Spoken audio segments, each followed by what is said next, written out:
بسم اللہ الرحمن الرحیم۔ شروع کرتا ہوں اللہ کے نام سے جو بڑا مہربان اور نہایت رحم والا ہے۔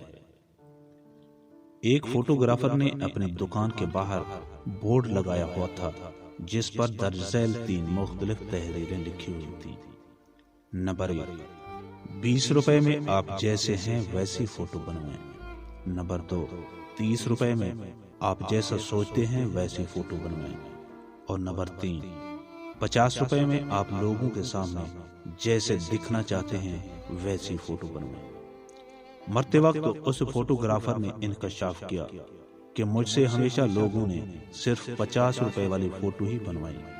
اس کے کہنے کا مقصد یہ تھا کہ اکثر لوگ پوری زندگی دوسروں کو دکھانے کے لیے گزار دیتے ہیں، ساری زندگی دکھاوا کرتے ہیں اور 20 روپے والی زندگی گزار کر خوش رہ سکتے ہیں مگر نہیں گزارتے۔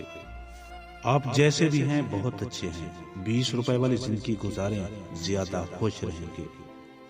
اپنے 2 راز شوہر کو کبھی مت بتانا۔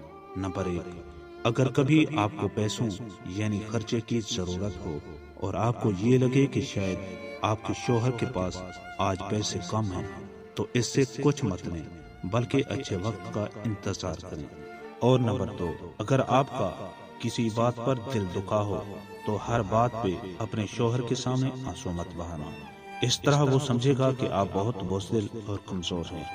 اگر شوہر کی والدہ سے کسی بات پر بحث ہو جائے تو شوہر کو کبھی مت بتائیں بلکہ خوش اسلوبی اور احسن طریقے سے اسے خود حل کرنے کی کوشش کریں۔ ہر چھوٹی چھوٹی بات کا ذکر اپنے شوہر سے کرنے کی ضرورت نہیں۔ بعض اوقات ایسا ہوتا ہے کہ انسان کو لگتا ہے کہ اسے کوئی ہرا نہیں سکتا اور اسی ذام میں وہ اپنی کسی معمولی کمزوری کو خاص اہمیت نہیں دیتا اور پھر وہی کمزوری اس کی ہار کا باعث بن جاتی ہے۔